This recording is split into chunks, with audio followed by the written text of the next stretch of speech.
ಎಲ್ಲರಿಗೂ ನಮಸ್ಕಾರ. ಅನುಪಮ ನಿರಂಜನ ಅವರ ಮಾಧವಿ ಕತೆ ನಿನ್ನೆಯಿಂದ ಪ್ರಾರಂಭ ಆಯಿತು. ಇವತ್ತು ಮತ್ತೆ ಮುಂದುವರಿಸ್ತಾ ಇದ್ದೀನಿ. ಮಾಧವಿಯ ಸಾಕು ತಾಯಿಯಾದ ಅವ್ವೆ ಹಳೆಯದನ್ನು ನೆನೆಸ್ಕೊಳ್ತಾಳೆ. ಆ ನಂತರ ಮಾಧವಿಯನ್ನು ಸುಖವಾಗಿಡು ಅಂತ ಹೇಳಿಬಿಟ್ಟು ತಾನು ಹಾರೈಸಿದ ಭೋಜನದ ವ್ಯವಸ್ಥೆಯನ್ನು ನೋಡೋಕ್ಕೆ ಪಾಕಶಾಲೆ ಕಡೆಗೆ ಹೊರಡ್ತಾಳೆ. ಇನ್ನು ದೇವಯಾನಿಯ ಅಂತಃಪುರದ ಹತ್ತಿರ 4 ಪಲ್ಲಕ್ಕಿಗಳು ಸಿದ್ಧವಾಗಿ ನಿಂತಿರುತ್ತವೆ. ಮಾಧವಿ ಆ ಕಡೆಗೆ ಹೊರಡ್ತಾಳೆ. ಅವಳನ್ನು ನೋಡಿದ್ರೂ ಕೂಡ ನೋಡಿದವಳ ಹಾಗೆ ದೇವಯಾನಿ ತುಂಬ ದರ್ಪದಿಂದ ತನ್ನ ಸೇವಕಿ ಜೊತೆಗೆ ಮೊದಲಿದ್ದಂತಹ ಪಲ್ಲಕ್ಕಿಯನ್ನು ಹತ್ತುತ್ತಾಳೆ. ಅದನ್ನು ಗಮನಿಸಿದಂತಹ ಈ ಇನ್ನೊಬ್ಬ ಚಿಕ್ಕಮ್ಮ ಅಂದರೆ ಯಯಾತಿಯ ಇನ್ನೊಬ್ಬ ಹೆಂಡತಿಯಾದಂತಹ ಶರ್ಮಿಷ್ಠೆ ತಾನು ಮಾಧವಿ ಜೊತೆ ಸ್ನೇಹದಿಂದ ಇದ್ದೀನಿ ಅಂತ ತೋರಿಸ್ಕೊಳ್ಳೋಕ್ಕೋಸ್ಕರ ಇವಳನ್ನು ನೋಡಿ ಮುಗುಳ್ನಗ್ತಾಳೆ. ಮಾಧವಿ ಈ ಚಿಕ್ಕಮ್ಮನಿಗೆ ಅಭಿವಾದನೆಗಳನ್ನು ಮಾಡ್ತಾಳೆ. ಚಾರುನೇತ್ರ ಜೊತೆಗೆ 3ನೇ ಪಲ್ಲಕ್ಕಿ ಒಳಗಡೆ ಕೂತ್ಕೊಳ್ತಾಳೆ. 4ನೇ ಪಲ್ಲಕ್ಕಿನಲ್ಲಿ ಪರಿಚಾರಿಕೆಯರು ಪೂಜಾ ಪರಿಕಾರಗಳನ್ನು ಇಟ್ಕೊಂಡು ಕೂತ್ಕೊತಾರೆ. ಒಂದೊಂದು ಪಲ್ಲಕ್ಕಿಯನ್ನು ಕೂಡ 4 ಜನ ಬೋಯಿಗಳು ಹೊತ್ಕೊಳ್ತಾರೆ. ಅರಮನೆಯಿಂದ ಹೊರಗಡೆಗೆ ಹೊರಡ್ತಾರೆ. ಈ ಮೆರವಣಿಗೆ ಮುಂದುಗಡೆ ಶಂಖ ದುಂದುಬಿ ಇವುಗಳನ್ನು ವಾದ್ಯ ಮಾಡ್ಕೊತ ರಾಜಪರಿವಾರದವರ ಆಗಮನವನ್ನು ಪುರಜನರಿಗೆ ಸಾರಿಕೊಂಡು ವಾದ್ಯದವರು ಮುಂದಕ್ಕೆ ನಡೀತಾರೆ. ಆಗ ಪುರಜನರಲ್ಲೆಲ್ಲ ಗುಸುಗುಸು ಮಾತು ಹರಡುತ್ತೆ. ಬಾಗಿಲಲ್ಲೂ ಕೂಡ ಎಷ್ಟೊಂದು ಜನ ಹೆಣ್ಮಕ್ಳು ಇವ್ರನ್ನ ನೋಡ್ಕೊಳ್ತಾ ನಿಂತ್ಕೊಳ್ತಾರೆ. ಮಹಾರಾಣಿಯವರು ಲಕ್ಷ್ಮೀ ಪೂಜೆಗೆ ಹೋಗ್ತಿದ್ದಾರೆ ಅಂತ ಎಲ್ಲರೂ ಗುಸುಗುಸು ಮಾತಾಡ್ಕೊಳ್ತಾರೆ.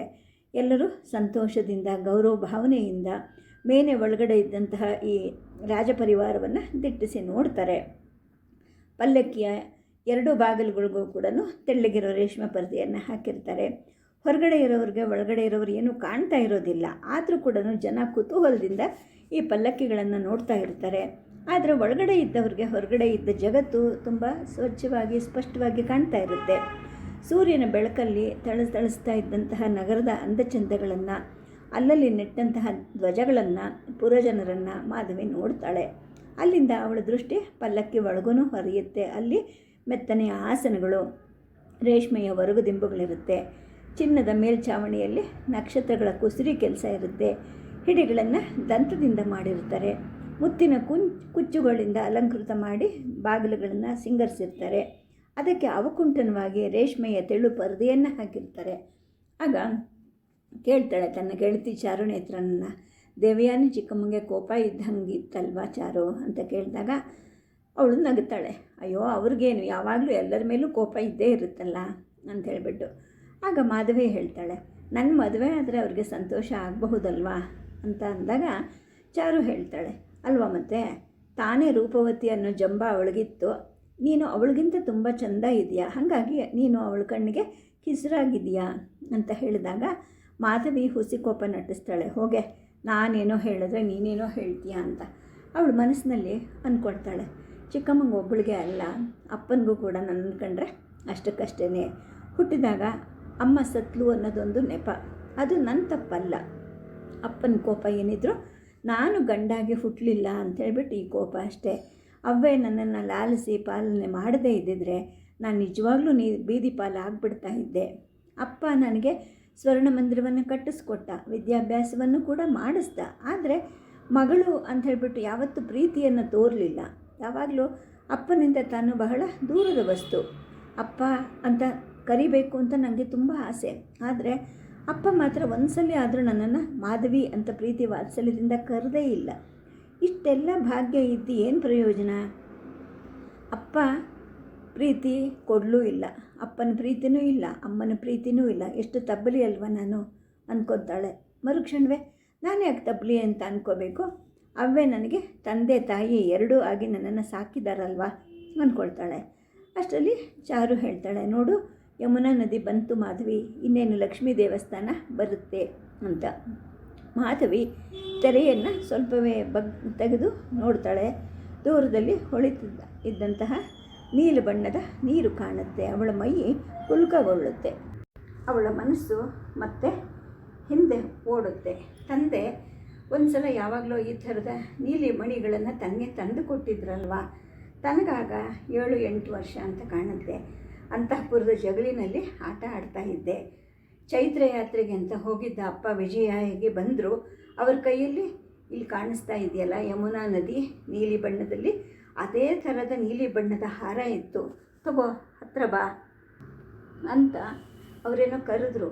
ಆದರೆ ನನಗೆ ಎಷ್ಟು ಭಯ ಇತ್ತು. ಹೋಗು ಅಪ್ಪಂಗೆ ನಮಸ್ಕಾರ ಮಾಡು ಅಂತ ಅವ್ವೆ ಎಷ್ಟೊಂದು ಬಲವಂತ ಮಾಡಿದ್ಲು. ಆದರೆ ಆಕೆ ಸೆರಗಿನ ಮರೆಯಿಂದ ಮುಂದುವರ್ತಕ್ಕಂಥ ಧೈರ್ಯ ತನಗಾಗಿರಲಿಲ್ಲ. ಆಗ ಅಪ್ಪನಿಗೆ ಸಿಟ್ಟು ಬಂದು ಆ ಮಣಿ ಹಾರವನ್ನು ಅವ್ವೆ ಕಡೆ ಎಸೆದು ಹೊರಟು ಹೋಗಿದ್ರು. ಆಗ ಅವ್ವೆ ಗೊಣಗಿದ್ಲು. 3-4 ವರ್ಷದಿಂದ ಮಗುವಿನ ಮುಖವನ್ನೇ ನೋಡಿಲ್ಲ, ಅದಕ್ಕೆ ತಂದೆ ಮೇಲೆ ಹೇಗೆ ಪ್ರೀತಿ ಬರುತ್ತೆ? ಈ ಥರ ಗೊಣಕೊಳ್ಳೋದು ನನಗೆ ಕೇಳಿಸ್ತು, ಆದರೆ ಅದರ ಅರ್ಥ ಮಾತ್ರ ನನಗೆ ಆಗಿರಲಿಲ್ಲ ಅಂತ ಮಾಧವಿ ಅಂದ್ಕೊಳ್ತಾಳೆ. ಅಷ್ಟೊತ್ತಿಗೆ ದೇವಾಲಯ ಬರುತ್ತೆ. ದೇವಾಲಯದ ಹತ್ತಿರ ಪಲ್ಲಕ್ಕಿಗಳನ್ನು ಬೋಯಿಗಳು ಕೆಳಗಡೆ ಇಳಿಸ್ತಾರೆ. ರಾಜವನಿತೆಯರು ಕೆಳಗಿಳಿದ ಮೇಲೆ ಪರಿಚಾರಿಕೆಯರು ಪೂಜಾ ಸಾಮಗ್ರಿಗಳಿದ್ದಂತಹ ತಟ್ಟೆಗಳನ್ನು ಹಿಡ್ಕೊಂಡು ಇಳಿತಾರೆ. ಎತ್ತರದ ಪ್ರಾಕಾರಕ್ಕೆ ಚಿನ್ನದ ರೇಖೆಗಳನ್ನು ಹೊದಿಸಿ ಮಾಡ್ತಕ್ಕಂಥ ಹೆಬ್ಬಾಗಿಲಿರುತ್ತೆ ಆ ದೇವಸ್ಥಾನಕ್ಕೆ. ಕಾವಲು ಭಟ್ರು ಇರ್ತಾರೆ. ಅವರು ತಲೆಬಾಗಿ ಇವರಿಗೆ ನಮಸ್ಕಾರ ಮಾಡಿ ದಾರೆ ಬಿಟ್ಟುಕೊಡ್ತಾರೆ. ಕಾಲಿಗೆ ಇವರು ಹಾಕ್ಕೊಂಡಿದ್ದು ಕನಕಮಯವಾದ ಚಪ್ಪಲಿಗಳು, ಅಂದರೆ ಚಿನ್ನದ ಚಪ್ಪಲಿಗಳನ್ನು ಹಾಕ್ಕೊಂಡಿರ್ತಾರೆ. ಅದನ್ನು ಬಿಚ್ಚಿಬಿಟ್ಟು ದೇವಯಾನಿ ಒಳಗಡೆ ನಡೀತಾಳೆ. ಉಳಿದವರು ಕೂಡ ಅವಳನ್ನು ಹಿಂಬಾಲಿಸಿ ಹೋಗ್ತಾರೆ. ಏಕೆಂದರೆ ಆಕೆ ಮಹಾರಾಣಿ. ಅವಳು ಹೋದ ನಂತರ ಇನ್ನೊಬ್ಬಳು ಮಹಾರಾಣಿಯಾದಂತಹ ಶರ್ಮಿಷ್ಠೆ, ಆಮೇಲೆ ಮಾಧವಿ, ಆಮೇಲೆ ಇವರ ಕೆಲಸಗಾರರು ಎಲ್ಲರೂ ಅವಳನ್ನ ಹಿಂಬಾಲಿಸಿ ಹೋಗ್ತಾರೆ. ಆ ದೇವಸ್ಥಾನದ ಗರ್ಭಗುಡಿಗೆ ಮುತ್ತಿನಿಂದ ಮಾಡಿದ ತೋರಣಗಳಿರುತ್ತೆ. ಸುಂದರವಾಗಿ ಕೆತ್ತಿದ ಕಪ್ಪು ಬಣ್ಣದ ದ್ವಾರಪಾಲಕರ ಶಿಲ್ಪಗಳಿರುತ್ತವೆ. ಅದರ ಆಚೆಗೆ 2 ಬಂಗಾರದ ದೀಪಸ್ತಂಭಗಳಿರುತ್ತೆ. ಆ ದೀಪಸ್ತಂಭಗಳಲ್ಲಿ ಸುಗಂಧ ತೈಲ ಇರುತ್ತೆ. ಅದರಲ್ಲಿ ಉರಿತಿದ್ದಂತಹ ದೀಪದ ಕುಡಿಗಳು ಅಲ್ಲೆಲ್ಲ ಬೆಳಕನ್ನು ಬೀರ್ತಾ ಇರುತ್ತೆ. ಅಲ್ಲಿ ಪ್ರತಿಷ್ಠಾಪನೆ ಆಗಿದ್ದ ದೇವರು ಲಕ್ಷ್ಮೀದೇವಿ. ಅದು ಕಪ್ಪು ಕಲ್ಲಿನ ಮೂರ್ತಿ, ಆದರೂ ಕೂಡ ತುಂಬ ಸೊಬಗಿನ ಖನಿಯಾಗಿ ಪ್ರೇಮ, ಕರುಣೆ ಮತ್ತು ಅನುಗ್ರಹಗಳ ಹೂನಗೆ ಆ ಮುಖದಲ್ಲಿ ಇದೆ ಅನ್ನೋ ಅಷ್ಟು ಸುಂದರವಾಗಿರುತ್ತೆ. ಇನ್ನು ಮಹಾರಾಣಿ ಲಕ್ಷ್ಮಿಗೆ ತಲೆಬಾಗಿ ವಂದಿಸ್ತಾಳೆ. ದಾಸಿಯರು ಗಂಟೆಗಳನ್ನು ಬಾರಿಸ್ತಾರೆ. ಸಣ್ಣ ಧ್ವನಿಯಲ್ಲಿ ಮಾಳವಶ್ರೀ ರಾಗದಲ್ಲಿ ಲಕ್ಷ್ಮೀ ಸ್ತೋತ್ರವನ್ನು ಹಾಡಲಿಕ್ಕೆ ಪ್ರಾರಂಭ ಮಾಡ್ತಾರೆ. ದೇವಯಾನಿ ಪೂಜೆಗೆ ಅಣಿ ಮಾಡ್ಕೊಳ್ತಾ ಇರಬೇಕಾದ್ರೆ ಇನ್ನೊಬ್ಬ ರಾಣಿಯಾದಂತಹ ಶರ್ಮಿಷ್ಠೆ ಕೇಳ್ತಾಳೆ, ದೇವಯಾನಿ, ನಾನು ಲಕ್ಷ್ಮೀ ಪೂಜೆ ಮಾಡಬಹುದಾ ಅಂತ. ಆಗ ದೇವಯಾನಿಗೆ ಸಿಟ್ಟು ಬರುತ್ತೆ. ಇಲ್ಲ, ಸಾಧ್ಯ ಇಲ್ಲ ಅಂತ ಸಿಡುಕ್ತಾಳೆ. ಯಾಕೆ? ದೇವರು ಎಲ್ಲರಿಗೂ ಸೇರಿದವಳಲ್ವಾ ಅಂತ ಅಂದಾಗ ಇರಬಹುದು, ಆದರೆ ಪೂಜೆ ಮಾಡೋವಂಥ ಹಕ್ಕು ನನಗೆ, ಅಂದರೆ ಈ ಮಹಾರಾಣಿಗೆ ಮಾತ್ರ ಇರೋದು ಅಂತೇಳಿ ಹೇಳ್ತಾಳೆ. ಆಗ ದೇವಯಾನಿ ಇದನ್ನು ನೋಡಿದಾಗ ಅವಳ ಮನಸ್ಸಿನಲ್ಲಿ ನೀನು ದಾಸಿ ಅನ್ನೋ ಭಾವನೆ ಎದ್ದು ಕಾಣಿಸ್ತಾ ಇರುತ್ತೆ. ಇದನ್ನೆಲ್ಲ ನೋಡ್ತಾಳೆ ಮಾಧವಿ. ಅವಳಿಗೆ ತುಂಬ ಬೇಸರ ಅನಿಸುತ್ತೆ. ದೇವ ಮಂದಿರದಲ್ಲೂ ಕೂಡ ತನ್ನ ಚಿಕ್ಕಮ್ಮನ ಜಗಳ ಬಗೆಹರಿಯೋಕ್ಕೆ ಸಾಧ್ಯ ಇಲ್ಲ ಅಂದ್ಕೊಳ್ತಾಳೆ. ನಾನು ಇಲ್ಲಿಗೆ ಬಂದಿದ್ದು ಒಳ್ಳೆ ಮನಸ್ಸಿನಿಂದ, ನಿರ್ಮಲವಾದ ಮನಸ್ಸಿನಿಂದ ದೇವರನ್ನ ಪೂಜೆ ಮಾಡಲಿಕ್ಕೆ, ಆದರೆ ಇಲ್ಲಿ ನೋಡಿದ್ರೆ ಅದಕ್ಕೂ ತಡೆ ಬಂದಿದೆಯಲ್ಲ ಅಂಥೇಳಿ ಅಂದ್ಕೊಳ್ತಾಳೆ. ಇನ್ನು ದೇವಯಾನಿ ಲಕ್ಷ್ಮಿಗೆ ಪನ್ನೀರನ್ನು ಚಿಮುಕಿಸ್ತಾಳೆ. ಗೋರೋಚನ, ಗಂಧ, ಚಂದನಗಳ ಸಾರದಿಂದ ಪೂಜೆ ಮಾಡ್ತಾಳೆ. ಅಕ್ಷತೆಗಳಿಂದ ಪೂಜೆ ಮಾಡ್ತಾಳೆ. ದಾಸಿಯರು ಕೋಮಲ ಕಂಠಗಳಿಂದ ಲಕ್ಷ್ಮಿಯ ಕರುಣಾವರ್ಷಕ್ಕಾಗಿ ಪ್ರಾರ್ಥನೆ ಮಾಡ್ತಾ ಇರ್ತಾರೆ. ಈ ಮಹಾರಾಣಿ ಮಾವಿನ ತಳಿರುಗಳು, ತಾವರೆ, ಮಲ್ಲಿಗೆ ಮುಂತಾದ ಹೂವುಗಳಿಂದ ಅಲಂಕಾರ ಮಾಡ್ತಾಳೆ. ಕದಳಿ, ಖರ್ಜೂರ, ದ್ರಾಕ್ಷಿ, ಜಂಬೀರ ಫಲಗಳನ್ನು, ನೈವೇದ್ಯ ಭಕ್ಷ್ಯಗಳನ್ನು ಅರ್ಪಣೆ ಮಾಡ್ತಾಳೆ. ಆಮೇಲೆ ಕರ್ಪೂರ, ತುಪ್ಪ, ಮಾಣಿಕ್ಯದ ಆರತಿ ಮಾಡ್ತಾಳೆ. ಗುಗ್ಗುಳ, ಕದಂಬಗಳ ಧೂಪ ಹಾಕ್ತಾಳೆ. ಎಲ್ಲರೂ ದೇವರಿಗೆ ಸಾಷ್ಟಾಂಗ ನಮಸ್ಕಾರವನ್ನು ಕೂಡ ಮಾಡ್ತಾರೆ. ನನ್ನ ಇಷ್ಟಾರ್ಥ ಸಿದ್ಧಿ ಆಗೋ ಹಾಗೆ ಮಾಡಮ್ಮ ಅಂತ ಹೇಳಿಬಿಟ್ಟು ಮಾಧವಿ ಮನಸ್ಸಿನಲ್ಲಿ ಲಕ್ಷ್ಮಿಗೆ ಪ್ರಾರ್ಥನೆ ಮಾಡಿಕೊಳ್ತಾಳೆ. ಎಲ್ಲರಿಗೂ ಪ್ರಸಾದ ಕೊಡ್ತಾ ಬರ್ತಾಳೆ ದೇವಯಾನಿ. ಮಾಧವಿ ಮುಂದೆ ಬಂದು ನಿಂತ್ಕೊತಾಳೆ. ಅಪಾದಮಸ್ತಕವಾಗಿ ಅವಳ ಅಲಂಕಾರವನ್ನೇ ನೋಡ್ತಾಳೆ. ಅಂದರೆ ತುಂಬ ಚೆಲುವೆ ಮಾಧವಿ. ಈಗ ಅಲಂಕಾರದಲ್ಲಿ ಇನ್ನೂ ತುಂಬ ಚೆನ್ನಾಗಿ ಕಾಣಿಸ್ತಾ ಇರ್ತಾಳೆ. ಅವಳ ಈ ಯೌವನದ ಸಿರಿಯನ್ನು ನೋಡಿ ದೇವಯಾನಿಗೆ ತುಂಬ ಹೊಟ್ಟೆ ಕಿಚ್ಚು ಬರುತ್ತೆ. ಮಾಧವಿ, ಸಂಜೆ ಹೊತ್ತಿಗೆ ಅಂತಃಪುರಕ್ಕೆ ಬಾ, ಕೆಲವೊಂದು ವಿಷಯಗಳನ್ನು ನಿನಗೆ ಹೇಳಬೇಕು ಅಂತ ಮಹಾರಾಜರು ನನಗೆ ಹೇಳಿದ್ದಾರೆ ಅಂಥೇಳಿ ಹೇಳ್ತಾಳೆ. ಮಾಧವಿಗೆ ಗೊತ್ತಿರುತ್ತೆ ಅದು ತನ್ನ ಸ್ವಯಂವರಕ್ಕೆ ಮತ್ತು ಆನಂತರದ ತನ್ನ ಬದುಕಿಗೆ ಸಂಬಂಧಿಸಿದ ವಿಷಯ ಅಂತ ಹೇಳ್ಬಿಟ್ಟು ಅವಳಿಗೆ ಗೊತ್ತಿರುತ್ತೆ. ಅವಳಿಗೆ ನಾಚಿಕೆ ಆಗುತ್ತೆ. ತಲೆ ಬಗ್ಗಿಸ್ಬಿಟ್ಟು ಆಯಿತು ಚಿಕ್ಕಮ್ಮ ಅಂತ ಹೇಳ್ತಾಳೆ. ಮತ್ತು ಪಲ್ಲಕ್ಕಿಯಲ್ಲಿ ಅರಮನೆಗೆ ಮತ್ತೆ ಪ್ರಯಾಣ ಇವ್ರದ್ದು ಪ್ರಾರಂಭ ಆಗುತ್ತೆ. ಚಾರು ನೇತ್ರೆ ಮಾಧವಿಯ ಕಡೆಗೆ ಕೇಳ್ತಾಳೆ, ದೇವ್ರನ್ನ ಏನು ಕೇಳಿಕೊಂಡೆ ನೀನು ಅಂತ. ಆಗ ಮಾಧವಿ ಲಜ್ಜೆಯಿಂದ ಕೆಂಪಾಗ್ತಾಳೆ. ಚಾರು ನೇತ್ರೆಗೆ ಒಳ್ಳೆ ಬುದ್ಧಿ ಕೊಡು ಅಂತ ಕೇಳಿಕೊಂಡೆ ಅಂತ ಹಾಸ್ಯದಿಂದ ಉತ್ತರ ಕೊಡ್ತಾಳೆ. ಅದೆಲ್ಲ ಸರಿ, ಸಂಜೆ ಮಹಾರಾಣಿಯವರ ಅಂತಃಪುರಕ್ಕೆ ಹೋಗ್ತೀಯಲ್ಲ, ಆವಾಗ ಸ್ವಲ್ಪ ಜೋಪಾನವಾಗಿರಮ್ಮ ಅಂತ ಹೇಳಿಬಿಟ್ಟು ಚಾರು ಮಾಧವಿಗೆ ಹೇಳ್ತಾಳೆ. ಆಗ ಮಾಧವಿಗೆ ಹಿಂದೆ ಯಾರೋ ಇದೇ ಮಾತು ಹೇಳಿದ್ರಲ್ವ, ಯಾರು ಅಂದ್ಕೊಳ್ತಾಳೆ. ತಕ್ಷಣ ನೆನಪಾಗತ್ತೆ ಅವಳಿಗೆ, ಅವೇ ಹೇಳಿರ್ತಾಳೆ. ಅಂದರೆ ಈ ದೇವಯಾನಿ ಮದುವೆ ಮಾಡ್ಕೊಂಡು ಬರೋಷ್ಟರಲ್ಲೇ ಮಾಧವಿ ಆಗಲೇ ಹುಟ್ಟಿದ್ದಾಗಿರುತ್ತೆ. ಮಾಧವಿ ಯಯಾತಿಯ ಹಿರಿಯ ಹೆಂಡತಿಯ ಮಗಳು. ಆನಂತರ ದೇವಯಾನಿ ಬರೋದು. ಅವಳು ರಾಕ್ಷಸ ರಾಜಕುಮಾರಿ, ಜೋಪಾನವಾಗಿರೋ ಮಾಧವಿ ಅಂತ ಹೇಳಿಬಿಟ್ಟು ಅವೇ ಅವಳಿಗೆ ಹೇಳಿರ್ತಾಳೆ. ತಂದೆ ದೇವಯಾನಿಯನ್ನು ವಿವಾಹವಾಗಿ ಬಂದ ಬಳಿಕ ಮಗಳಿರೋ ವಿಷಯನೇ ಅವನಿಗೆ ಮರ್ತು ಹೋಗಿತ್ತೇನೋ ಅಂತ ಮಾಧವಿಗೆ ಈಗ ಅನಿಸುತ್ತೆ. ತನಗೆ ಆಗ 10 ವರ್ಷ. ಚಿಕ್ಕಮ್ಮನನ್ನು ಹತ್ತಿರದಿಂದ ನೋಡಬೇಕು ಅನ್ನೋ ಕುತೂಹಲ, ಮಾತಾಡೋ ಆಸೆ. ಆದರೆ ಈ ಚಿಕ್ಕಮ್ಮಂದು ಯಾವಾಗಲೂ ಬಿಗಿದು ತುಟಿ, ಏಕೆಂದರೆ ಸೌತಿ ಮಗಳು ತಾನು.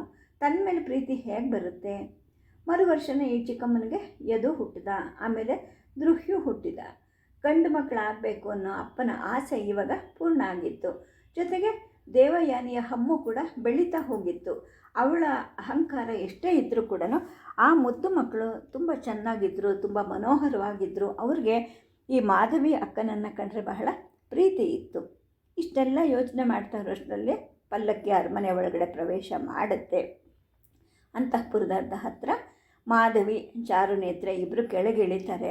ತಮ್ಮ ತಮ್ಮ ಮನೆಗಳ ಹತ್ತಿರ ಅವರು ಹೊರಟಾಗ ಉದ್ಯಾನದ ಲತಾ ವೃಕ್ಷ ಗುಲ್ಮಗಳಲ್ಲಿ ಹಾದು ಹೋಗ್ತಾ ಇರಬೇಕಾದ್ರೆ ಪಾಟಲ ವೃಕ್ಷದ ಕೆಳಗಡೆ ಬಚ್ಚಿಟ್ಕೊಂಡಿದ್ದಂತಹ ಇವಳ ತಮ್ಮಂದರು, ಅಂದರೆ ಆ ದೇವಯಾನಿಯ ಮಕ್ಕಳಾದ ಯದು ಮತ್ತು ದೃಹ್ಯು, ಇವರು ಓಡಿ ಬಂದುಬಿಟ್ಟು, ಅಕ್ಕ ನಾವು ಇವತ್ತು ನಿನ್ನ ಜೊತೆ ಇರ್ತೀವಿ ಅಂತ ಹೇಳಿಬಿಟ್ಟು ಗೋಗರಿತಾರೆ.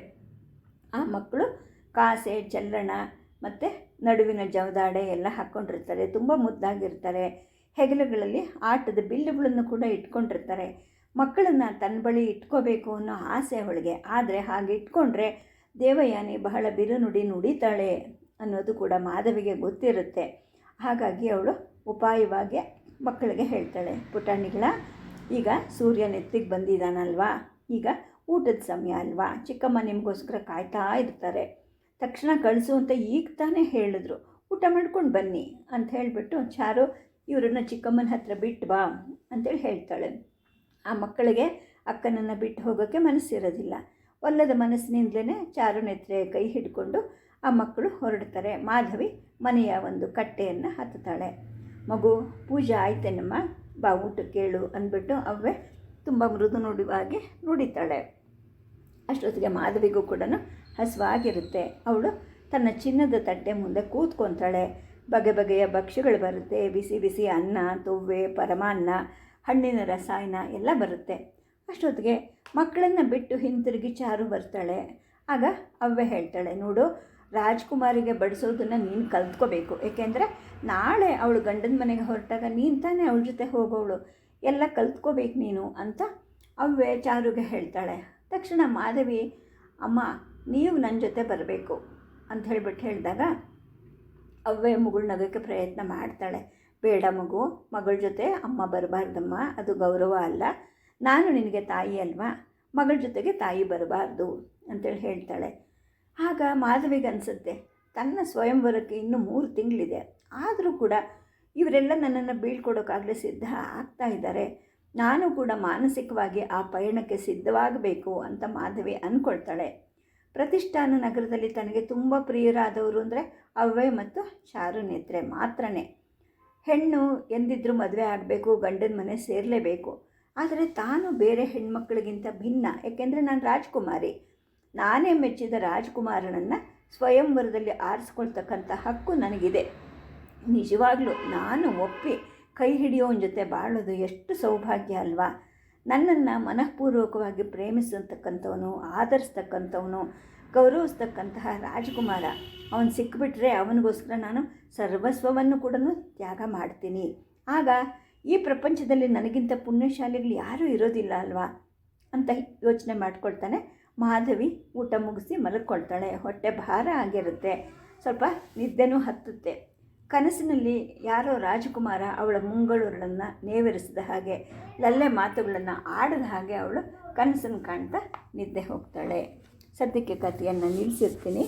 ನಮಸ್ಕಾರ.